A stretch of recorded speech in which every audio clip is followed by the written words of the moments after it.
নবী করিম সাল্লাল্লাহু আলাইহি ওয়াসাল্লাম বলেছেন, সাবআতুন ইউযিল্লুহুমুল্লাহু ফি যিল্লিহি ইয়াওমা লা যিল্লা ইল্লা যিল্লুহ। 7 শ্রেণীর মানুষকে আল্লাহ তাআলা কিয়ামতের দিন তার আরশে আজিমের নিচে ছায়া দান করবেন, যেদিন আল্লাহর আরশের ছায়া ছাড়া আর কোনো ছায়া থাকবে না। সেই 7 শ্রেণীর মানুষ কারা? 1 নাম্বার হচ্ছে আল ইমামুল আদিল, ন্যায়পরায়ণ শাসক। 2 নাম্বার হলো ওয়াশাবুন নাশাআ ফি ইবাদাতিল্লাহ, ওই যুবক যে তার গোটা যৌবনকাল আল্লাহর ইবাদতে, আল্লাহর আনুগত্যের পথে কাটিয়ে দিয়েছে। 3 নাম্বার হলো ওয়ারাজুলুন কলবুহু মুআল্লাকুন ফিল মাসাজিদ, ওই ব্যক্তি মসজিদের সাথে যার অন্তরের টান থাকে, সম্পর্ক থাকে। 4 নাম্বার হলো ওয়ারাজুলানি তাহাব্বান ফিল্লাহি ইজতামা আলাইহি ওয়া তাফাররাকা আলাইহি, যারা একজন আর একজনকে ভালোবাসবে কেবল আল্লাহর জন্য, আবার কারো সাথে সম্পর্ক ছিন্ন করবে আল্লাহর সন্তুষ্টির জন্য। 5 নাম্বার হলো ওয়ারাজুলুন দাআতহু ইমরাআতুন যাতু মানসিবিন ওয়া জামাল, ওই যুবক যাকে কোনো সুন্দরী রূপসী অভিজাত বংশের নারী যখন তাকে আহ্বান করলো, তাকে যখন খারাপ পথে তার কুপ্রবৃত্তি, তার চরিত্রকে চরিতার্থ করার জন্য যখন আহ্বান করলো, ওই সময় যে ব্যক্তি বলবে ইন্নী আখাফুল্লাহ, নিশ্চয়ই আমি আল্লাহকে ভয় করি, এটা বলে যেই ব্যক্তি এই অশ্লীলতা, বেহায়াপনা এবং জেনার পথ থেকে নিজেকে বিরত রাখতে পারবে। এরপরে 6 নাম্বার হলো 5 নাম্বার হলো ওয়ারাজুলুন তাসাদদাকা বিসাদাকাতিন ফাআখফাহা হাত্তা লা তা'লামা শিমালুহু মা তুনফিকু বিয়ামিনি, এটা 6 নাম্বার। 6 নাম্বার হলো ওই ব্যক্তি যেই ব্যক্তির ডান হাত কি ব্যয় করে বাম হাত তার খবরও জানে না। 7 নাম্বার হলো ওয়ারাজুলুন যাকারাল্লাহু খালিয়ান ফাফাদাত আইনা, যেই ব্যক্তি নীরবে নিভৃতে একাকী আল্লাহর ভয়ে চক্ষু থেকে পানি ঝরায়। এই 7 শ্রেণীর মানুষকে হাসরের দিনে বিচারের মাঠে কঠিন সেই দুঃসময়ে আরশে আজিমের নিচে, আরশে আজিমের ছায়ার নিচে যিনি জায়গা দিয়ে দিবেন, গলার আওয়াজ বড় করে বলেন তিনি কে? এই 7 শ্রেণীর ভেতরে আপনারা সামিল হতে চান কি চান না? এখানে পলিটিক্স করেন তারাও আছেন, যুবকও আছে, নারী আছে, পুরুষও আছে, সবার জন্যই কিন্তু এই 7 কাতারে যাওয়ার সুযোগ আছে না নাই? এই জন্য যে 7 শ্রেণীকে আরশে আজিমের নিচে জায়গা দেওয়া হবে, সিরিয়ালে 1 নম্বরে রাখা হয়েছে ন্যায়পরায়ণ শাসকদেরকে, যারা নীতিবান হবে, যারা শাসনের নামে শোষণ নয় বরং প্রতিটি সেক্টরে ন্যায় বিচার ইনসাফ কায়েম করবে, সেই সকল শাসকদেরকে কিয়ামতের দিন আরশে আজিমের ছায়ার নিচে যিনি জায়গা দিবেন তিনি কে? ন্যায় বিচারকে আমার আল্লাহ পছন্দ করেন, কারণ তিনি নিজেই হলেন ন্যায় বিচারক। তিনি কখনো কারো উপরে অন্যায়, অবিচার বা জুলুম করেন না।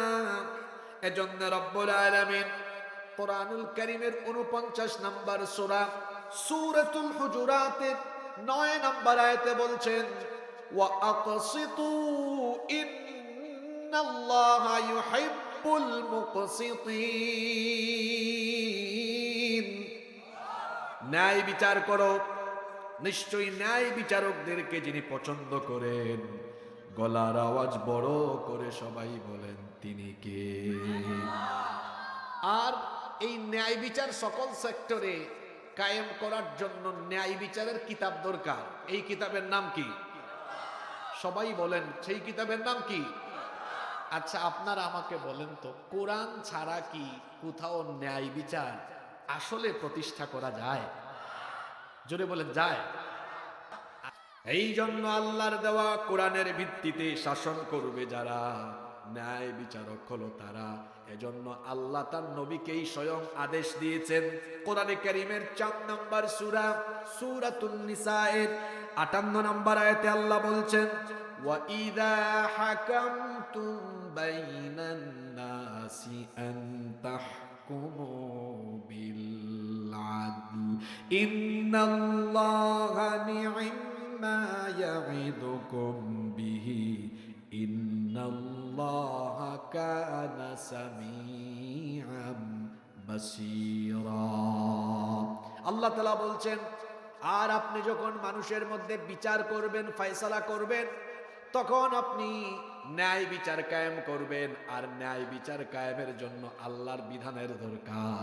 সূরা মাঈদার 3টা আয়াতে আল্লাহ বলেছেন, যারা আমার দেওয়া এই কিতাবের আইনের ভিত্তিতে বিচার ফয়সালা করে না, আল্লাহ এদের পরিচয় দিয়েছেন, ওয়ামাল্লাম ইয়াহকুম বিমা আনজালাল্লাহু ফাউলাইকা হুমুল কাফিরুন ফাউলাইকা হুমুয যালিমুন ফাউলাইকা হুমুল ফাসিকুন।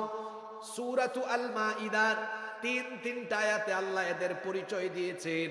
আল্লাহ বলেছেন, যারা আমার দেওয়া বিধানের ভিত্তিতে বিচার ফয়সালা করে না, এদের পরিচয় হলো, আল্লাহ বললেন, ফাউলাইকা হুমুল কাফিরুন, এরা হলো কাফের। ফাউলাইকা হুমুল ফাসিকুন, এরা হলো ফাসিক। ফাউলাইকা হুমুয যালিমুন, এরা হলো জালেম। আচ্ছা আপনারা বলেন তো, এদেরকে আমি কাফের, জালেম, ফাসিক বানিয়েছি না আল্লাহ বানিয়েছেন? আল্লাহই বলেছেন, যারা কোরআন দিয়ে বিচার ফয়সালা করে না, এরা কখনো ঈমানদার হতে পারে? আমার দেশে এমন নেতাও আপনি দেখবেন যে কিনা বলে, আমরা শরিয়া আইনে বিশ্বাস করি না। শরিয়া আইনে যদি কেউ বিশ্বাস না করে, তাহলে তার মধ্যে ঈমান আছে, এইটাও আমরা বিশ্বাস করি। আমরাও এটা বিশ্বাস করি না, কারণ কোন ঈমানদার এই কথা বলতে পারে না। ঈমানদার যারা আল্লাহর আইনের ভিত্তিতে শাসন কার্য পরিচালনা হোক, এটা চাইবে তারা। আর ন্যায় বিচারকের এত মর্যাদা, একজন নীতিবান শাসকের এত সম্মান। আল্লাহর নবী আরো বলেছেন, মুসলিম শরীফে হাদিস এসেছে, ইন্নাল মুকসিতিনা ইনদাল্লাহি আলা মানাবিরা মিন নূরিন আন ইয়ামিনির রহমান। আল্লাহর নবী বলেছেন, কিয়ামতের দিন ন্যায় বিচারকদেরকে আল্লাহ তাআলার আরশে আজিমের ডান দিকে, আল্লাহ তাআলার আরশে আজিমের ডান দিকে নূরের তৈরি একটা সিংহাসনের মধ্যে তাদেরকে সমাসীন করা হবে। কত সম্মান, কত মর্যাদা তাদের। ইন্নাল্লাহা ওয়া মালাইকাতাহু ইউসাল্লুনা আলান নাবিয়্যি ইয়া আইয়ুহাল্লাযীনা আমানু সাল্লু আলাইহি ওয়া সাল্লিমু তাসলিমা। اللهم صل على محمد وعلى آل محمد كما صليت على إبراهيم وعلى آل إبراهيم إنك حميد مجيد. اللهم بارك على محمد وعلى آل محمد كما باركت على إبراهيم وعلى آل إبراهيم إنك حميد مجيد. ربي زدني علما، ربي زدني علما. رب اشرح لي صدري ويسر لي أمري واحلل عقدة من لساني يفقه قولي. سبحانك لا علم لنا إلا ما علمتنا إنك أنت العليم الحكيم. صدق الله العظيم. আল কোরআনের পথ, এই পথই আসল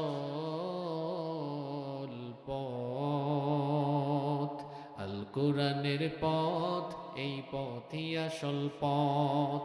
আল কোরআনের পথ, এই পথই আসল পথ। অন্য পথে অন্য মতে নেই যে রহমত, অন্য পথে অন্য মতে নেই যে রহমত। আল কোরআনের পথ, এই পথই আসল পথ। আল কোরআনের আলোয় যার জীবন আলোকিত, সে চির বিপ্লবী, নয় কখনো ভীত। আল কোরআনের আলোয় যার জীবন আলোকিত, সে চির বিপ্লবী, নয় কখনো ভীত। তার বুকেতে শুধুই খোদার অথই মোহাব্বত, অথই মোহাব্বত। আল কোরআনের পথ, এই পথই আসল পথ। আল কোরআনের প্রেমে যে বারক পড়ে যায়, দিন কায়েমের তরে সে শহীদ হতে চায়। আল কোরআনের প্রেমে যে বারক পড়ে যায়, দিন কায়েমের তরে সে শহীদ হতে চায়। সেই জিহাদের রাহে গড়ে নিজের ভবিষ্যৎ, নিজের ভবিষ্যৎ।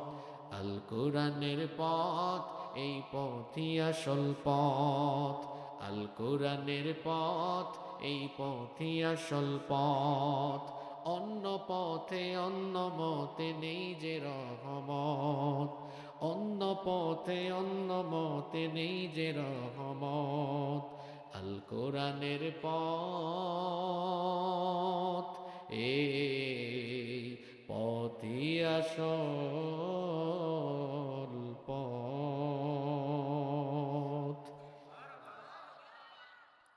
সম্মানিত দিনাজপুরবাসী, এই সুন্দর পৃথিবী একদিন ধ্বংস হয়ে যাবে। মহাবিশ্বের সকল সৃষ্টি একদিন এক বিকট আওয়াজে লণ্ড ভণ্ড, চূর্ণ বিচূর্ণ, মেসাকার হয়ে যাবে। ইসরাফিল আলাইহিস সালামের এক সিঙ্গার ফুৎকারে আকাশ জমিন উলট পালট হয়ে যাবে। আমরা যা কিছু দেখছি আর যা কিছু দেখছি না, সব ধ্বংস হয়ে যাবে। কুল্লু মান আলাইহা ফান ওয়া ইয়াবকা ওয়াজহু রাব্বিকা যুল জালালি ওয়াল ইকরাম। সবকিছুই ফান হয়ে যাবে, কেবলমাত্র একজন অবশিষ্ট থাকবেন। আর যিনি থাকবেন, সবাই বলেন তো তিনি কে? আল্লাহর সামনে সবাই দাঁড়িয়ে যাবে, হাসরের ময়দান, বিচারের দিবসে আমরা সবাই আমাদের রবের সামনে একদিন দাঁড়াবো। এই ব্যাপারে আপনাদের কি কোনো সন্দেহ আছে? কিয়ামতের দিনটা বড় ভয়াবহ, বিভীষিকাময়, খুব কঠিন দিন। আমরা যে দুনিয়ায় হিসেব করি, এই হিসেব অনুযায়ী কিয়ামতের দিন বিচার দিবসটা লম্বাই হবে 50,000 সানাতিন মিম্মা তাউদ্দুন, 50,000 বছর লম্বা। আপনি যখন হাসরের মাঠে দাঁড়াবেন, তখন দুনিয়ার আপনার হায়াতকে মনে হবে হাসরের মাঠের তুলনায় খুব তুচ্ছ, নগণ্য মনে হবে। 1 ঘন্টাও দুনিয়ায় ছিলেন না। আল্লাহু আকবার। বিচার শুরু হবে। আশ্চর্য, সেদিন কোনো গাছপালা থাকবে না, বৃক্ষরাজি থাকবে না, বিল্ডিং নাই, গাছপালা নাই, পাহাড় নাই, সমতল ভূমি। গোটা হাসরের মাঠ সমতল হয়ে যাবে। সেই দিন বৃক্ষরাজি নাই। আর 15 কোটি কিলোমিটার দূরবর্তী সূর্য মানুষের মাথার একেবারে নিকটবর্তী হয়ে যাবে। পিপাসার্থ হয়ে গুনাহগারেরা ঘামে সাতরাবে, জিহবাটা মুখের ভেতর থেকে বের হয়ে কুকুরের মতো নাভিস্থল পর্যন্ত ঝুলতে থাকবে। গোটা হাসরের ময়দান জুড়ে মানুষেরা পঙ্গপালের মতো ছড়িয়ে থাকবে, হয়রান হয়ে যাবে, দিশেহারা হয়ে যাবে। আরশে আজিমের ছায়া ছাড়া সেদিন আর কোনো ছায়াই থাকবে না। কেবলমাত্র সেই কঠিন দিনে যারা আল্লাহর আরশে আজিমের নিচে ছায়া লাভ করবে, তারাই কেবল বিচারের দিবসে স্বস্তিতে থাকবে। সুবহানাল্লাহ। আল্লাহ তাদের কাতারে আমাদেরকে শামিল করে নাও। আরশে আজিমের ছায়াতলে সেই দিন মাত্র 7 শ্রেণীর মানুষ জায়গা পাবে। কথা বুঝে থাকলে বলেন তো, হাসরের দিনে বিচার দিবসে কিয়ামতের মাঠে আল্লাহর আরশে আজিমের নিচে জায়গা পাবে কয় শ্রেণীর মানুষ? এই 7 শ্রেণীর অন্তর্ভুক্ত আমরা হতে চাই কি চাই না? তারা কারা? বুখারী, মুসলিম এবং বিখ্যাত হাদিসের আরো বেশ কয়েকটি গ্রন্থে এই হাদিস এক যুগে বর্ণিত হয়েছে। সবচাইতে বেশি সংখ্যক হাদিস যেই সাহাবী বর্ণনা করেছেন, সাইয়্যিদুল মুহাদ্দিসিন আবু হুরায়রা রাদিয়াল্লাহু আনহু এই হাদিসটি বর্ণনা করেছেন। তিনি বলেছেন, নবী করিম সাল্লাল্লাহু আলাইহি ওয়াসাল্লাম বলেছেন, সাবআতুন ইউযিল্লুহুমুল্লাহু ফি যিল্লিহি ইয়াওমা লা যিল্লা ইল্লা যিল্লুহ। 7 শ্রেণীর মানুষকে আল্লাহ তাআলা কিয়ামতের দিন তার আরশে আজিমের নিচে ছায়া দান করবেন, যেদিন আল্লাহর আরশের ছায়া ছাড়া আর কোনো ছায়া থাকবে না। সেই 7 শ্রেণীর মানুষ কারা?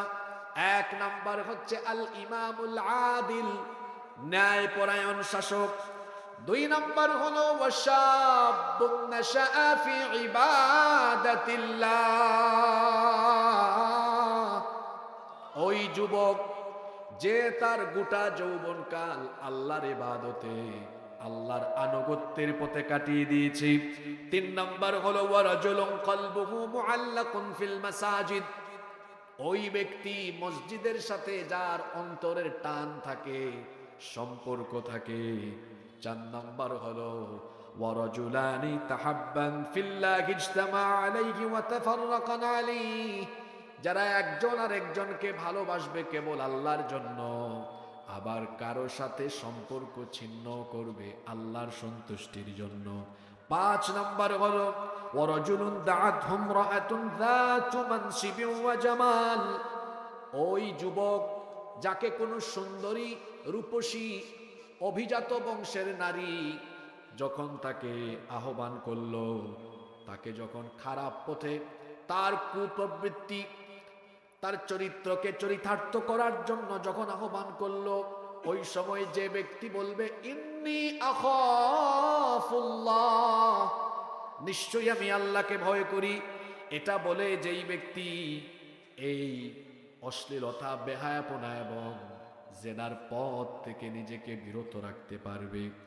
এরপরে 6 নাম্বার হলো 5 নাম্বার হলো ওয়ারাজুলুন তাসাদদাকা বিসাদাকাতিন ফাআখফাহা হাত্তা লা তা'লামা শিমালুহু মা তুনফিকু বিয়ামিনি, এটা 6 নাম্বার।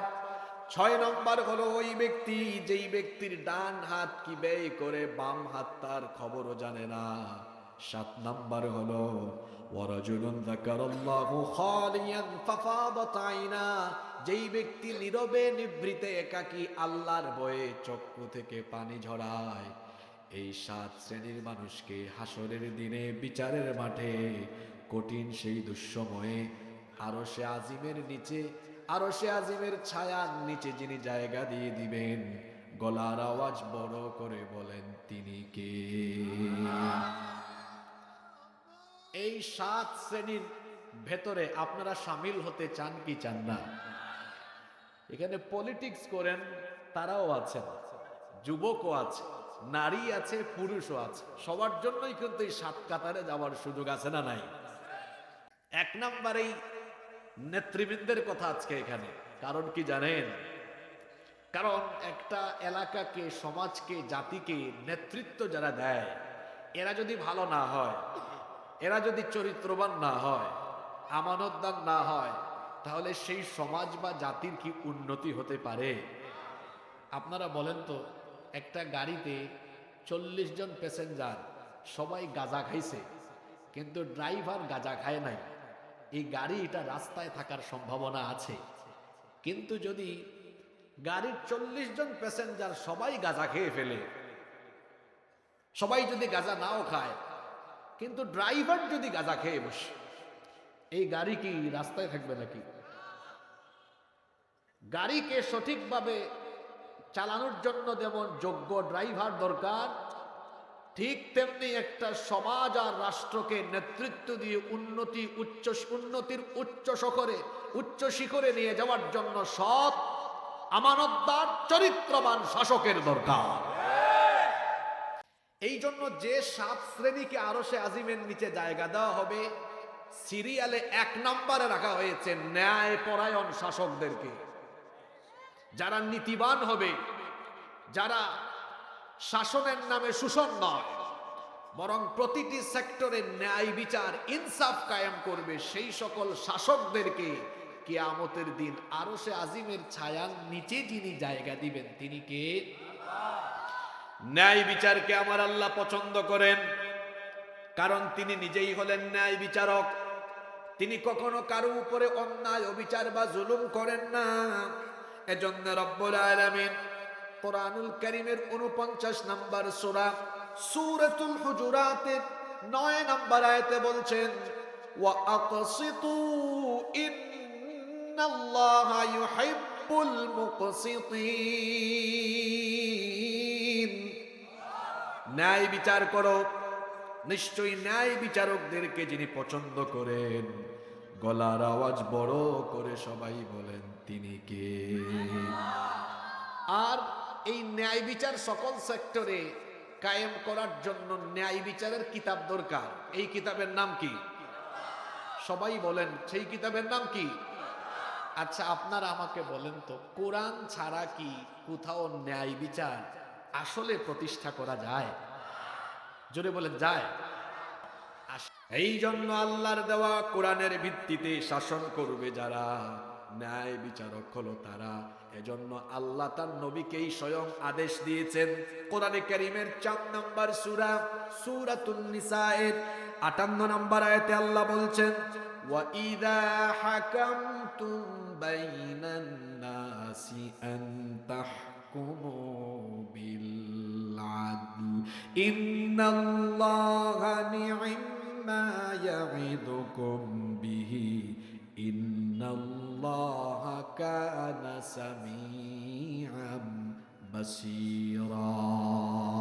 আল্লাহ তাআলা বলছেন, আর আপনি যখন মানুষের মধ্যে বিচার করবেন, ফয়সালা করবেন, তখন আপনি ন্যায় বিচার কায়েম করবেন। আর ন্যায় বিচার কায়েমের জন্য আল্লাহর বিধানের দরকার। সূরা মাঈদার 3টা আয়াতে আল্লাহ বলেছেন, যারা আমার দেওয়া এই কিতাবের আইনের ভিত্তিতে বিচার ফয়সালা করে না, আল্লাহ এদের পরিচয় দিয়েছেন, ওয়ামাল্লাম ইয়াহকুম বিমা আনজালাল্লাহু ফাউলাইকা হুমুল কাফিরুন ফাউলাইকা হুমুয যালিমুন ফাউলাইকা হুমুল ফাসিকুন। সূরাতু আল মাঈদার 3টা আয়াতে আল্লাহ এদের পরিচয় দিয়েছেন। আল্লাহ বলেছেন, যারা আমার দেওয়া বিধানের ভিত্তিতে বিচার ফয়সালা করে না, এদের পরিচয় হলো, আল্লাহ বললেন, ফাউলাইকা হুমুল কাফিরুন, এরা হলো কাফের। ফাউলাইকা হুমুল ফাসিকুন, এরা হলো ফাসিক। ফাউলাইকা হুমুয যালিমুন, এরা হলো জালেম। আচ্ছা, আপনারা বলেন তো, এদেরকে আমি কাফের, জালেম, ফাসিক বানিয়েছি না আল্লাহ বানিয়েছেন? আল্লাহই বলেছেন, যারা কোরআন দিয়ে বিচার ফয়সালা করে না, এরা কখনো ঈমানদার হতে পারে? আমার দেশে এমন নেতাও আপনি দেখবেন যে কিনা বলে, আমরা শরিয়া আইনে বিশ্বাস করি না। শরিয়া আইনে যদি কেউ বিশ্বাস না করে, তাহলে তার মধ্যে ঈমান আছে, এইটাও আমরা বিশ্বাস করি। আমরাও এটা বিশ্বাস করি না, কারণ কোন ঈমানদার এই কথা বলতে পারে না। ঈমানদার যারা আল্লাহর আইনের ভিত্তিতে শাসন কার্য পরিচালনা হোক, এটা চাইবে তারা। আর ন্যায় বিচারকের এত মর্যাদা, একজন নীতিবান শাসকের এত সম্মান। আল্লাহ নবী আরো বলেছেন, মুসলিম শরীফে হাদিস এসেছে, ইন্নাল মুকসিতিনা ইনদাল্লাহি আলা মানাবিরা মিন নূরিন আন ইয়ামিনির রহমান। আল্লাহ নবী বলেছেন, কিয়ামতের দিন ন্যায় বিচারকদেরকে আল্লাহ তাআলার আরশে আজিমের ডান দিকে, আল্লাহ তাআলার আরশে আজিমের ডান দিকে নূরের তৈরি একটা সিংহাসনের মধ্যে তাদেরকে সমাসীন করা হবে। কত সম্মান, কত মর্যাদা তাদের! আল্লাহর কিতাব ছাড়া ন্যায় বিচার করা যায় না। আল্লাহ নবীর আদালতে একবার মাখজুমিয়া গোত্রের কুরাইশে একজন সম্ভ্রান্ত নারীকে তোলা হলো। সেই নারীর অপরাধ ছিল, চুরির অপরাধে তাকে আদালতে তোলা হয়েছে। সাহাবায়ে কেরাম এবার গুঞ্জন শুরু করেছেন, এত সমৃদ্ধ বংশের নারী এখন যদি আল্লাহর নবী বিচার করতে গিয়ে কোরআন থেকে রায় দেন, তাহলে কোরআনের রায় হলো চোর সে পুরুষ বা নারী হোক, অপরাধ প্রমাণিত হলে হাত কেটে দাও। আমার দেশে এমন অনেকে আছে যারা কোরআনের আইনকে অসভ্য আর বর্বর আইন বলে আখ্যায়িত করে। নাউজুবিল্লাহ। এটা কারা বলে জানেন?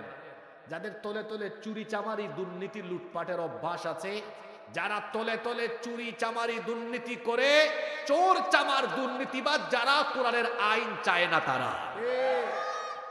কারণ এগুলো চালু হলে তো সে আর চুরি করতে পারবে। সাহাবীরা একত্রিত হয়েছেন, পরামর্শ করছেন, নবীজির কাছে সুপারিশ করবেন যেন এই মহিলার রায় একটু হালকা করে দেওয়া হয়। তারা উসামা ইবনু যায়েদ রাদিয়াল্লাহু আনহুকে সুপারিশ নিয়ে পাঠালেন। তিনি গেলেন, যাওয়ার পরে আল্লাহর নবীকে যখন বিচারের রায় একটু হালকা করে দেওয়ার সুপারিশ করলেন, আল্লাহর নবী সব সাহাবীরা এত বড় দুঃসাহস তোমরা কেমনে দেখালে? আজকে যদি এই আদালতের কাঠগড়ায় এই অভিজাত বংশের নারী না হয়ে আমার নিজের মেয়ে ফাতিমাও হতো, বিচার করতে গিয়ে আমি কখনো সিম্পেথি দেখাতাম না, দয়া দেখাতাম না, বরং অপরাধ প্রমাণিত হলে হাত কাটার রায় দিয়ে আমি এই রায় কার্যকরের দায়িত্ব জল্লাদকেও দিতাম না। জল্লাদ হয়তো রাষ্ট্রপ্রধানের মেয়ে বলে দণ্ড কায়েমের ক্ষেত্রে কিছুটা সফট কর্নার দেখায় ফেলতে পারে। এই জন্য আমি নিজেই বিচারক হয়ে রায় দিয়ে রায় কার্যকরের জন্য হাত কাটার দায়িত্ব জল্লাদকে না দিয়ে আমি নিজে বাপ হয়ে আমার নিজের মেয়ের হাত আমি নিজেই কেটে ফেলে দিতাম। আল্লাহু আকবার। এইরকম ন্যায় বিচার সমাজে চালু হোক। আপনারা চান কি চান না? জোরে বলতে হবে, চান কি চান না? ওই যারা কথা কয় না তারা কোন চোর চামারের নেতৃত্ব চায়? এজন্য এদেশের উলামায়ে কেরাম ঐক্যবদ্ধ হয়েছে। এদেশের সব আলেমরা এখন এক কাতারে। আপনারা জানেন কি জানেন না? জানি। জোরে বলেন, জানেন কি জানেন না? সব আলেমরা এক হয়ে গিয়েছেন। আমরাও আলেমদের সাথে আছি না নাই? আল্লাহ আমাদেরকে আলেমদের সাথী বানান। এক নাম্বার হলো আল ইমামুল আদিল, ন্যায়পরায়ণ শাসক যারা আল্লাহর আরশে আজিমের নিচে জায়গা পাবে তারা। দুই নাম্বার হলো ওয়াশাবুন নাশাআ ফি ইবাদাতিল্লাহ, ওই যুবক যে তার যৌবনকাল আল্লাহর ইবাদতে কাটিয়েছে। ও আমার কলিজার টুকরা যুবক ভাইয়েরা, সবাই বলেন তো দেখি আমাদের জীবনের এই শ্রেষ্ঠ দৌলত, এই যৌবনের শক্তি আর সামর্থ্য দিয়েছেন কে? আল্লাহ। আরো জোরে বলেন কে? আল্লাহর দেওয়া যৌবনের শক্তি সামর্থ্যকে আল্লাহর পথে ব্যয় না করে কোথায় ব্যয় করছেন? মনে রাখবেন, মানুষের জীবনের সবচাইতে শ্রেষ্ঠ সময় বা গোল্ডেন টাইম, সোনালী সময় হলো যৌবনকাল। এই জন্য কিয়ামতের মাঠে যৌবনের ব্যাপারে আল্লাহ জিজ্ঞাসাবাদ করবেন। আল্লাহ আপনাকে বলবেন, আমার বান্দা, হাসরের মাঠে অবশ্যই তোমার যৌবনের হিসাব আমার কাছে দিতে হবে। আল্লাহ বলবেন, মুসলিম শরীফে হাদিস এসেছে, 5টি প্রশ্নের জবাব না দিয়ে কিয়ামতের দিন কেউ এক কদম নড়ার সুযোগ পাবে না। তার মধ্যে একটা প্রশ্ন করা হবে, আন শাবাবিহি ফিমা আবলাহু, তোমার যৌবনকাল কোথায় কেমনে কাটিয়েছো? যৌবনের হিসাব যার কাছে দেওয়া লাগবে, গলার আওয়াজ বড় করে বলেন তিনি কে? আল্লাহ। আপনারা বলেন তো, যৌবনের সময় মানুষের শরীরে শক্তি সামর্থ্য কম থাকে না বেশি থাকে? কষ্ট হচ্ছে আপনাদের? যুবক ভাইয়েরা একটু মনোযোগী হন। যৌবনকালে শরীরের শক্তি কম থাকে না বেশি থাকে? আমাদের শরীরের যৌবনের শক্তি দিলেন কে? কিন্তু আমরা কি করছি? যৌবনের শক্তি সামর্থ্য আল্লাহকে বা আল্লাহর দ্বীনের পথে আমরা খরচ না করে এটা খরচ করছি আমরা বিভিন্ন আজে বাজে মিছিলে গিয়ে। যুবকদেরকে অনেকে টার্গেট করে তাদের পকেটে 1000 2000 টাকা ঢুকায়, অথবা বিভিন্ন পদ পদবীর অফার দিয়ে তাদেরকে টার্গেট করে তার নিজের ক্ষমতা বা স্বার্থ হাসিলের জন্য সামনে পিছনে যুবকদেরকে মোটরসাইকেল শুডাউন করায়া যুবকদেরকে চামচার মতো ব্যবহার করে। যুবকদেরকে বলছি, ইউ হ্যাভ টু পার্সোনালিটি, আপনার ব্যক্তিত্ব থাকা দরকার। বি এ প্রেস্টিজিয়াস পারসন, ব্যক্তিত্ববান হন। এই যে আমি কথা বলছি, শরীর থেকে ঘাম বেরোচ্ছে, আমাদের শরীরের প্রতি ফোঁটা ঘাম মূল্যবান। যুবকদের ঘাম তো আরো মূল্যবান, কারণ যুবকরা কোনো সভ্যতা প্রতিষ্ঠার জন্য ঘাম ঝরালে ওই সভ্যতা প্রতিষ্ঠা হয়ে যায়। যুবক ভাইদেরকে বলছি, আপনার শরীরের প্রতি ফোঁটা ঘাম, আপনার যৌবনের শক্তি সামর্থ্য, আপনার তারুণ্য আর যৌবন কোন নেতা নেত্রীর সামনে পিছনে গিয়ে চামচামি করার জন্য দেওয়া হয় না।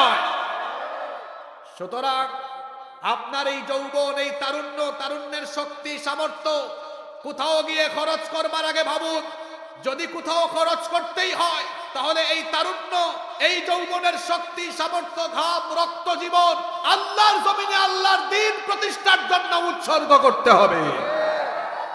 এই জন্য কোরআন হাদিস যেদিকে আমরা আসি, কোরআন হাদিস নাই যেখানে আমরা নাই। কথায় আছে, সৎ সঙ্গে স্বর্গবাস, অসৎ সঙ্গে সর্বনাশ। আতরের দোকানে ঢুকলে, আতরের সাথে থাকলে আতরের সুবাস গায়ে লাগে, আর বিড়ি খায় না একজন, কিন্তু বিড়ি ঘুরের সাথে কুলাকুলি করছে, কাম সারছে, বিড়ির গন্ধ হয়ে যাবে। আতরের দোকানে গেলে যেমন আতরের গন্ধ গায়ে লাগে, তেমনি কোরআনওয়ালা, ইসলামওয়ালা, উলামা মাশায়েখ, পীর মাশায়েখদের সাথে চললে পরে তাদের চরিত্রের প্রভাবটা আপনার গায়ে এসে পড়বে। আর এর বিপরীতে গিয়ে আপনি যদি চোর, চামার, দুর্নীতিবাজ, চাঁদাবাজ, টেন্ডারবাজ, চরিত্রহীন লম্পটদের সামনে পিছে ঘোরাঘুরি করেন, বিড়িঘুরের সাথে কুলাকুলি করলে যেমন বিড়ির গন্ধ হয়, ঠিক তেমনি দুর্গন্ধ, বস্তা পচা, চরিত্রহীন নেতৃবৃন্দের সাথে চলাফেরা করলেও নিজেও চরিত্রহীন হওয়ার সম্ভাবনা হয়ে যায়। এজন্য যুবকদেরকে বলবো, জীবনের শ্রেষ্ঠ দৌলত এই যৌবনকাল আল্লাহর ইবাদতে কাটান, কারণ যৌবনের সময়ের হিসাব আল্লাহর কাছে দিতে হবে। এখন প্রশ্ন হতে পারে, কি করে আমি আমার যৌবনকে মূল্যায়ন করব, কি করে আমার যৌবনকে কাজে লাগাবো? এই যৌবন বয়সে আজান হলেই সবার আগে নামাজকে প্রায়োরিটি দেন, 5 ওয়াক্তের নামাজি হয়ে যান। যারা আপনাদের হাতের মধ্যে লাঠি, সুটা, পিস্তল তুলে দেয়, ককটেল তুলে দেয়, এদেরকে বয়কট করেন। যারা আপনার হাতে কোরআন দেয়, হাদিস দেয়, ইসলামী সাহিত্য দেয়, যারা আপনাকে আল্লাহর দ্বীনের পথে ডাকে, তাদের সাথী হয়ে যান, নামাজি হয়ে যান, নিজের চরিত্রকে বিল্ড আপ করেন। যারা ছাত্র মানুষ, পড়ালেখায় মনোযোগী হন, কোরআন সুন্নাহর পথে চলেন, নিজের যৌবনকালকে এভাবে আল্লাহর দ্বীনের পথে কাটান। যারা নিজেদের যৌবনকালকে এইভাবে আল্লাহর পথে, কোরআন সুন্নাহর পথে, আল্লাহ আর রসুলের পথে কাটাবে, এই যুবকদেরকে কিয়ামতের দিন আরশে আজিমের ছায়ার নিচে যিনি জায়গা দিয়ে দিবেন, তিনি কে? 3 নাম্বার হলো ওয়ারাজুলুন কলবুহু মুআল্লাকুন ফিল মাসাজিদ। ওই ব্যক্তি, যেই ব্যক্তির অন্তর মসজিদের সাথে সম্পর্কিত থাকে, মসজিদের সাথে যার সম্পর্ক আছে। আহারে দুঃখের কথা কি বলবো, আমাদের দেশে অনেক শ্রোতা আছে যাদের মাহফিলের সাথে সম্পর্ক আছে কিন্তু নামাজের সাথে সম্পর্ক নাই। এখানেও আল্লাহর বহু কুতুব ওয়াজ শুনতে বসে গেছে যারা কিনা আসরের নামাজ কাজা করে এসেছে। বলেন তো, সারা দিন বা সারা রাত ওয়াজ শোনা ফরজ না নফল? আর 5 ওয়াক্ত নামাজ আদায় করা কি? আমরা ফরজ বাদ দিয়ে নফলের পিছনে দৌড়াদৌড়ি শুরু করে দিয়েছি। আমার দেশে মাহফিলে মানুষ বেশি কিন্তু নামাজের জামাতে মানুষ কম। এটা ভালো লক্ষণ না খারাপ লক্ষণ? খবরদার, খবরদার, কখনোই নামাজ, 1 ওয়াক্ত নামাজও কাজা করবেন না। নামাজ হলো সবচেয়ে বড় আমল। আসসালাতু হিয়া রাসুল ইবাদা। নামাজ হলো ইবাদতের মগজ। নামাজ হলো এমন এক ইবাদত, আল্লাহর নবী বলেছেন, লা দীনা লিমান লা সালাতা লাহু। যার মধ্যে নামাজ নাই তার মধ্যে দ্বীন নাই। সোজা সাপটা কথা হলো, যার মধ্যে নামাজ নাই তার ঈমানই নাই। নামাজ ছাড়া ঈমানের হেফাজত হয় না। নামাজ হলো এমন এক ইবাদত, নামাজ ছেড়ে দিলে সরাসরি খুশি হয়ে যায় শয়তান, আর নামাজ আদায় করলে খুশি হন কে? আরো জোরে বলেন কে? তো নিজের বিবেককে প্রশ্ন করেন তো ভাই, আপনি যে প্রতিদিন নামাজ কাজা করেন, 5 ওয়াক্ত নামাজের 1 ওয়াক্ত আদায় করেন না, তো বাহ্যত দৃষ্টিতে আপনি তো 5 বার শয়তানকে খুশি করেন, শয়তানের গোলামি করেন। আমরা কি পৃথিবীতে এসেছি শয়তানের গোলামির জন্য না আল্লাহর গোলামির জন্য? এই জন্য অনুরোধ করে যাচ্ছি, নামাজ কখনো কাজা করবেন না। মহিলা প্যান্ডেলেও যত মা বোনেরা আছেন সবাইকে অনুরোধ করে যাচ্ছি, দয়া করে 1 ওয়াক্ত নামাজও যেন আমাদের কাজা না হয়। নামাজ এটি এমন এক ইবাদত, কিয়ামতের ময়দানে আল্লাহ সর্বপ্রথম যে আমল সম্পর্কে আমাদেরকে প্রশ্ন করবেন, সবাই বলেন তো সেই আমলের নাম কি? সর্বপ্রথম নামাজের প্রশ্ন করা হবে। এই প্রশ্নে যারা আটকে যাবে তারা ধরা পড়ে যাবে। আর নামাজের ব্যাপারে যাদের অবস্থান ভালো থাকবে, যারা নামাজি হয়ে যাবে, নামাজি যারা জান্নাতি হলো তারা। যাদের জীবনে নামাজ নাই, আরেকটা কথা বলে রাখি, এদের জীবনে কোনো বরকত নাই। রিক্সাওয়ালা সারাদিন রিক্সা চালায়, মনে করে হে এত ব্যস্ত, আজান হলে নামাজে যায় না। এই জন্য দেখা যায় সারা বছর রিক্সা চালাইয়াও পরিবারের অভাব যায় না। যাবে কেমনে? সে তো বন্দেগি করে না, আল্লাহকে সাজদা দেয় না। অভাব দূর করার মালিককে। ভ্যানওয়ালা ভ্যান চালায়, খুব ব্যস্ত। আরেকজন মাটি কাটে, খুব ব্যস্ত। আর ব্যবসায়ী আরো ব্যস্ত। সবাই সবার জায়গা থেকে এত ব্যস্ত, নামাজকে তারা বুঝা মনে করে। এই জন্য দেখা যায় এত টাকা পয়সা উপার্জন করে, কিন্তু মাস শেষে অভাব যায় না, খালি অভাব, বরকত নাই। বরকত হবে কেমনে? আপনার জীবনে তো নামাজ নাই। যাদের জীবনে নামাজ নাই এদের জীবনের কোথাও কোনো জায়গায় কোনো বরকত। বরকত দেওয়ার মালিক যিনি, জুড়ে বলেন তিনি কে? এজন্য নামাজের টাইমে নামাজ। ফজরের সময় প্রচন্ড ঘুমাতে মন চায়, কিন্তু ঘুমাবো না, ঘুমের থেকে উঠে আমার রবকে গিয়ে সাজদা দিয়ে দিব। জোহরের টাইমে যে যে কাজেই ব্যস্ত থাকি না কেন, আগে হলো আমার নামাজ। আসরের টাইমে আমি যেখানেই থাকি না কেন, খেলাধুলা বা আড্ডা হবে পরে, নামাজ হবে আগে। মাগরিবের সময় তামাশা করব পরে, বন্ধুদের সাথে আড্ডা দিব পরে, নামাজ আদায় করব আগে। ছাত্র যারা আছো, এশার নামাজের সময় আজান হলে পড়ালেখা বন্ধ করে আগে নামাজে দৌড়াও। অনেকে মনে করে নামাজে গেলে একটা প্রশ্ন শেখার টাইম নষ্ট হবে। না রে ভাই, এটা শয়তানি ধোঁকা। বরং নামাজে অ্যাটেন্ড করে জামাতে নামাজ পড়ে এসে দেখো 2 ঘন্টায় যে পড়া মুখস্থ হবে, আল্লাহ মেধাটা এমন বানিয়ে দিবেন 10 মিনিটে সেই পড়াগুলো ব্রেইনের ভেতরে ঢুকায় দিবেন কে? মা বোনদেরকেও বলছি, ঘরের কাজে করবে যেন আমাদের নামাজ কখনো কাজা না হয়। কারণ নামাজ হলো মুমিনের প্রধান ডিউটি। ঈমান আনার পরেই হলো নামাজ। আর নামাজটা আমরা যারা পুরুষ মানুষ আছি, আমাদের জন্য জামাতে নামাজ আদায় করা হলো বাধ্যতামূলক। এই জন্য প্রতি ওয়াক্ত নামাজ জামাতে গিয়ে আদায় করবেন। মসজিদের সাথে একটা চমৎকার সম্পর্ক এমন হবে, আপনি যখন রাতে ঘুমাবেন মাইন্ড সেট আপ করবেন, ফজরে আমি মসজিদে যাব। ফজরের নামাজ শেষ করবেন, মাইন্ড সেট আপ করবেন, জোহরে আবার আমি মসজিদে অ্যাটেন্ড করব। জোহরে যাবেন, মাইন্ড সেট আপ করবেন, যেখানেই থাকি না কেন আসরের নামাজ মসজিদেই পড়ব। আসর শেষ করবেন, মাইন্ড সেট আপ করবেন, যেখানেই যে অবস্থায় থাকি না কেন মাগরিবের নামাজে আবার আমি মসজিদে অ্যাটেন্ড করব। মাগরিব শেষ করবেন, মাইন্ড সেট আপ করে ফেলবেন, যে অবস্থায় থাকি না কেন এশা গিয়ে মসজিদে আদায় করব।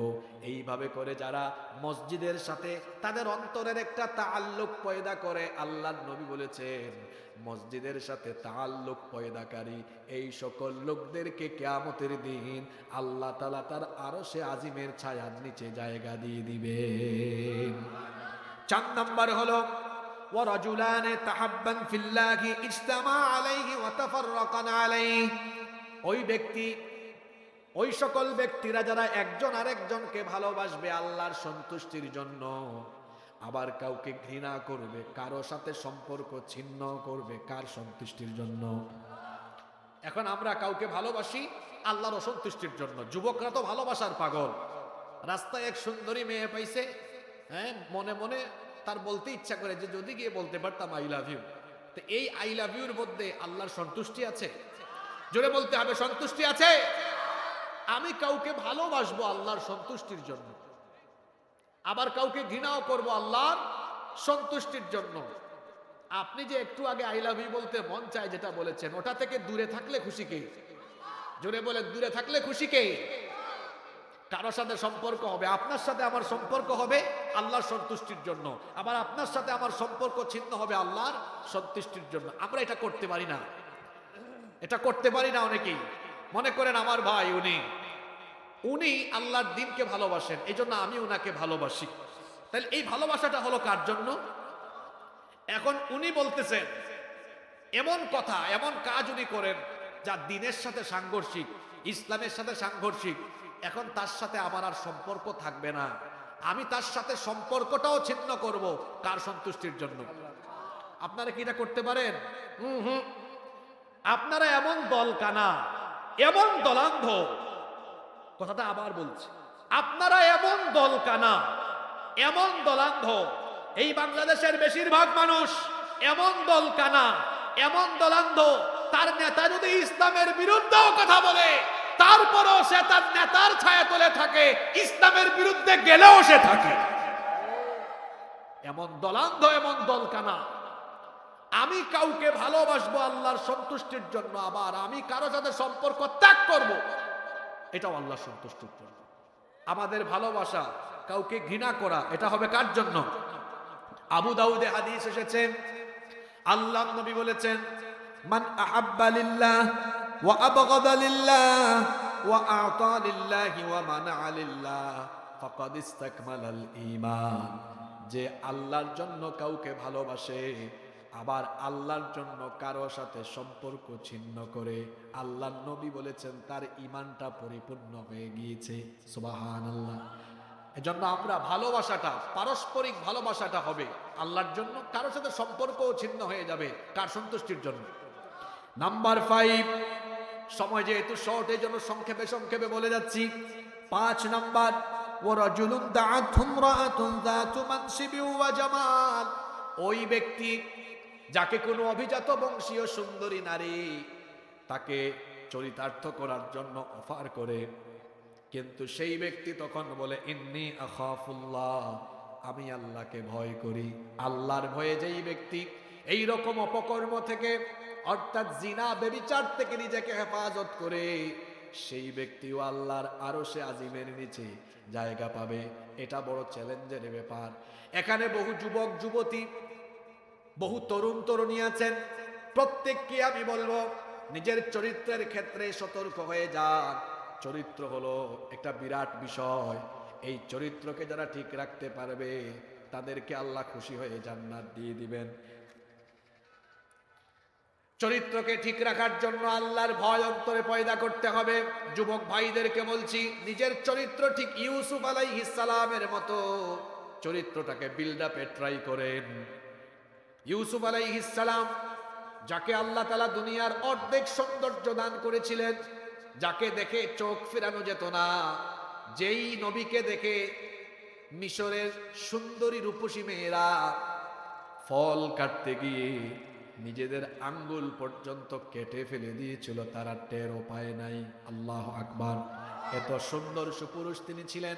যেই ঘরে তিনি লালিত পালিত হচ্ছিলেন, সেই ঘরের সুন্দরী মহিলা জুলাইখা প্রত্যেক দিন ইউসুফ আলাইহিস সালামকে তার চোখের সামনে দেখে একদিন সে নির্জনে তার দাসীর মাধ্যমে তার একেবারে খাস কামরায় নিয়ে আসলো। এরপরে বলল, ইউসুফ, এখানে তুমি আর আমি আছি, আর কেউ নাই, আসো, এতদিন যাবত আমার হৃদয়ের আলন করা মনোবাসনা পূরণ করো। ইউসুফ আলাইহিস সালাম বললেন, কে বলেছে এখানে তুমি আমি ছাড়া কেউ নাই? আমাদের কর্মকাণ্ড যিনি দেখছেন তিনি কে? আল্লাহ সবই জানেন। জুলাইখা নানা কৌশলে ইউসুফ আলাইহিস সালামকে ফুসলানোর চেষ্টা করলো। তিনি বুঝে ফেললেন দুষ্ট নারীর এই ষড়যন্ত্র চক্রান্ত থেকে কি করে তিনি বাঁচবেন। তিনি এবার পরিকল্পনা করতে লাগলেন, কিন্তু দেখলেন সবগুলো দরজা লক করা। 7টা দরজা ছিল, সবগুলো দরজায় জুলাইখা তালা লাগিয়ে দিয়েছে। কি করে এই বন্ধ দরজা খুলে এই লক করা দরজাগুলো আনলক করে তিনি বের হবেন? তিনি আল্লাহকে ভয় করে, আল্লাহর উপর তাওয়াক্কুল করে তিনি এবার যখন বন্ধ দরজার দিকে দৌড় মারলেন, আল্লাহ তাআলা খুশি হয়ে 7টা দরজার প্রত্যেকটা দরজা একটা একটা করে খুলে দিয়ে দরজা তার জন্য আল্লাহ উন্মুক্ত করে দিলেন। যুবক ভাইদেরকে এমনই হতে হবে। রাস্তাঘাটে কোনো সুন্দরী রূপসী নারী আমার চোখের সামনে গেলেও আমি তাকাবো না, কারণ আমার আল্লাহ বলেছেন পরনারী থেকে নিজের চক্ষুকে নিম্নগামী করে রাখতে হবে, হুকুমটা কার? এইভাবে করে যারা নিজের চরিত্রের হেফাজত করবে তাদেরকেও আল্লাহ আরশে আজিমের নিচে ছায়ার নিচে জায়গা দিবেন। 6 নম্বর হলো ওয়ারাজুলুন তাসাদদাকা বিসাদাকাতিন ফাআখফাহা হাত্তা লা তা'লামা শিমালুহু মা তুনফিকু বিয়ামিনিহি। ওই ব্যক্তি যার ডান হাত কি দান করে বাম হাত খবরও পায় না। দানশীল ব্যক্তি যারা সব সময় আল্লাহর পথে দান করে, আল্লাহর পথে দান করার জন্য বিরাট বড় কলিজা থাকা লাগে। অনেক ব্যক্তিকে আল্লাহ টাকা দিয়েছে, পয়সা দিয়েছে, কিন্তু তার মনটা বড় সংকীর্ণ, দান করার মানসিকতা তার নাই। আবার অনেকে আছে টাকা পয়সা কম আছে কিন্তু মনটা বড় উদার, মনটা বড় উদার, তার কাছে যা আছে তার নিজের প্রয়োজনের পরে আল্লাহর দ্বীনের পথে খরচ করতে থাকে। এই লোকগুলো হলো বুদ্ধিমান। সম্পদ কখনো সঞ্চয় করবেন না। বোকা যারা সম্পদ সঞ্চয় করে তারা, যাদেরকে আল্লাহ সম্পদের নামত দিয়েছেন, অর্থবিত্ত দিয়েছেন, নিজের এবং নিজের পরিবারের জন্য খরচ করবেন, নিজের আর নিজের পরিবারের প্রয়োজন মেটানোর উপরে যা থাকবে বাকি সবটুকু আল্লাহর পথে দান করে দিতে থাকবেন। কারণ হলো এই সম্পদ দিয়েছেন কে? বেশি সম্পদ হলে টেনশনও বেশি বাড়ে। বেশি সম্পদ হলে টেনশন যেমন বাড়ে, ঠিক তেমনি ভাবে বেশি সম্পদ হলে পরে বেশিরভাগ ক্ষেত্রে অনেক মানুষ বিপদেও চলে যেতে পারে। তাই বলে সম্পদশালী যে হবেন না বিষয়টা এমন নয়। সম্পদশালী হবেন, কিন্তু সম্পদ নিজের আর নিজের পরিবারের প্রয়োজন মেটানোর পরে বাকিটুকু আল্লাহর পথে দান করবেন। আর যারা আল্লাহর পথে দান করে তাদের সম্পদ কখনো কমে না, বরং তাদের সম্পদে বরকত আরো বাড়ায়া দেন কে? জোরে বলেন, বাড়ায়া দেন কে? এজন্য হাদিসে কুদসিতে এসেছে, আল্লাহ বলেছেন উনফিক ইয়া ইবনা আদম, হে বনি আদম, আল্লাহর পথে খরচ করো। আনফিক আলাইক, তোমার জন্য আল্লাহ খরচ করবেন। এই জন্য যত সুযোগ পাবেন তত বেশি আল্লাহর পথে দান করবেন। এদেরকেও আরশে আজিমের নিচে আল্লাহ জায়গা দিবেন। 7 নাম্বার হলো ওয়ারাজুলুন যাকারাল্লাহু খালিয়ান ফাফাদাত আইনা, ওই ব্যক্তি যে নীরবে নিভৃতে একাকী চোখের পানি ঝরায়। চোখের পানির ফুটার অনেক দাম। 2টা ফুটা আল্লাহর কাছে বড় পছন্দনীয়। قطرة من دموع في خشية الله وقطرة دم تهراقه في سبيل الله। একটা ফুটা হলো আল্লাহর দ্বীনের পথে লড়াই করতে গিয়ে যারা তাদের শরীর থেকে রক্তের ফুটা ঝরায়, ওই রক্তের ফুটা যিনি পছন্দ করেন তিনি কে? আরেকটা ফুটা হলো নীরবে নিভৃতে একাকী আল্লাহর আযাবের ভয়ে, জাহান্নামের ভয়ে। কারো চক্ষু থেকে পানি পড়লে ওই চোখের পানি ফুটাকেও আল্লাহ পছন্দ করেন। মাগরিবের আজানের আগে আজকে নিজের বিবেকটাকে একটু প্রশ্ন করেন তো, সর্বশেষ কবে আপনি একটু একা একা চোখের পানি ছেড়েছেন? একটু নিজের বিবেককে প্রশ্ন করেন। নেককার বান্দাদের একটা বৈশিষ্ট্য হলো এরা শেষ রাতে কাঁদে, শেষ রাতে চোখের পানি ঝরায়। শেষ রাতের চোখের পানি ঝরিয়ে ঝরিয়ে আল্লাহর কাছে তারা দোয়া করে, রব্বানা সরিফ আন্না আযাব জাহান্নাম। এই কথাগুলো আমি সময়ের কারণে এতগুলো আয়াত আমি পড়তেও পারছি না। সূরা ফুরকানের শেষের দিকে আল্লাহ বলেছেন এই সকল বান্দাদের বৈশিষ্ট্য হলো ওয়াল্লাযীনা ইয়াবিতুনা লিরাব্বিহিম সুজদান ওয়া কিয়ামা। শেষ রাতে এরা রুকু সাজদা দিয়ে রাত কাটায় আর আল্লাহর দরবারে বলে, রব্বানা সরিফ আন্না আযাব জাহান্নাম ইন্না আযাবাহা কানা গরামা। হে আল্লাহ, তোমার জাহান্নাম থেকে আমাদেরকে বাঁচাও, কারণ এই জাহান্নাম বড় কঠিন জায়গা। অনেকের দিল পাথরের মতো শক্ত হয়ে গিয়েছে, দিল নরম হয় না। চক্ষু থেকে পানিও বের হয় না। একজন সাহাবী এসে নবীজিকে বললেন, ওগো আল্লাহর নবী, আমার দিল পাথরের মতো শক্ত, চোখ দিয়ে পানি বের হয় না, কি করে দিলটা নরম হবে? আল্লাহর নবী বললেন, এতিম পেলে এতিমের মাথায় হাত বুলাবা, এতিমদের কাছে যাবা, এতিমের সাথে চলাফেরা করবা, তাদের কষ্ট দুঃখ দেখলে তোমার দিলটা নরম হয়ে যেতে পারে। অনেকের অন্তর কিন্তু এরকম আছে, শক্ত, দিল নরম হয় না, চোখে পানি আসে না। চোখের পানি আসবে, দিল নরম হবে। কয়েকটা কাজ করবেন, এতিমের মাথায় হাত বুলাবেন, এতিম মিসকিনদেরকে সাহায্য করবেন, মাঝে মাঝে হাসপাতাল ভিজিট করবেন। হাসপাতালে গিয়ে দেখবেন কত মানুষ একটু শান্তি আর স্বস্তির জন্য আর্তনাদ করে, ওখানে গেলেও দিল নরম হয়। আরেকটা জায়গা হলো যেখানে গেলে দিল আরো বেশি নরম হয়, ওই জায়গার নাম হলো কবরস্থান। ওখানে গেলে দেখবেন কত মানুষ আপনার আগে টাকাওয়ালা, বাড়িওয়ালা, ক্ষমতাওয়ালা কবরে ঘুমিয়ে আছে। ওখানে গিয়ে ফিল করবেন, আহারে একদিন তো আমাকে ওই সুন্দর পৃথিবীর সকল আরামায়েশ ত্যাগ করে এই কবরের মাটিতে ঘুমিয়ে যেতে হবে। যখন এভাবে উপলব্ধি করবেন, ফিল করবেন, দিলটাকে নরম বানিয়ে দিবেন কে? নীরবে নিবৃতে একাকী আল্লাহর আযাবের ভয়ে, আল্লাহর ভয়ে চক্ষু থেকে পানি ঝরায় যারা, আল্লাহর আরশে আজিমের নিচে জায়গা পাবে তারা। কিয়ামতের দিন, হাসরের ময়দানে, কঠিন বিচারের দিনে, যেই দিন আল্লাহর আরশে আজিমের ছায়া ছাড়া আর কোনো ছায়া থাকবে না, সেই দিন এই 7 শ্রেণীর মানুষকে আরশে আজিমের নিচে ছায়া দিবেন কে? এই 7 কাতারে আমরা থাকতে চাই কি চাই না? সবাই তো বলছেন চাই। দেখি একটা আমল এখন বসে বসেই করি। এই 7-এর মধ্যে 6 নাম্বার হলো যারা আল্লাহর পথে সাদাকার হাতকে প্রসারিত করে। ঠিক না বেঠিক? এখন ব্যাগ ঢুকবে চতুর্দিক থেকে। আমরা সবাই আমাদের এই হাতকে দানের হাত এখনই বানিয়ে ফেলবো। সবাই আমরা সামিল হয়ে যাব। যারা দাঁড়িয়ে আছেন তাদের কাছেও যাবেন, ওরা বেশি ভদ্র মানুষ তো, হ্যাঁ, পাশার মধ্যে মাটি লাগবে, এই জন্য বসতে পারে নাই। আমি কথাগুলো বলতাম, আমাকে তো আপনারা সময় দিচ্ছেন বড় কম। আমি তো চলে আসছি জোহরের নামাজের পরে, আমি 40-45 মিনিট সময় পাইছি। এই জন্য চাইলেও আমি কোথাও বসলে চেষ্টা করি 1-150 আয়াত পড়তে একটা টপিকের ভিতরে, সময় পাই নাই তো। নইলে প্রথমেই ওই ভদ্র মানুষদের উদ্দেশ্যে বলতাম, জমিনে বসলে অহংকার কমে, এটা মনে রাখবেন। শুধু তাই নয়, জমিনে বসার আরেকটা ফায়দা আছে। ইয়াউমা ইদিন তুহাদ্দিসু আখবারাহা, জমিন কিয়ামতের দিন আল্লাহর কাছে খবর পড়বে, খবর বলবে। দেখেন না, রাত 8টার খবর, 10টার খবর নিউজ প্রেজেন্টাররা পড়ে, কিয়ামতের দিন জমিন খবর বলবে। সাহাবীদেরকে নবীজি বললেন, তোমরা কি জানো জমিনের খবর কি? সাহাবীরা বললেন, না, আপনিই বলেন, আপনি জানেন, আল্লাহ আর আপনি ভালো জানেন। তিনি বললেন, ফা ইন্না আখবারুহা আন তাশহাদা আলা আবদিন ওয়া আমাতিন বিমা আমিলাত আলা যাহরিহা তাকুলু কাযা ওয়া কাযা।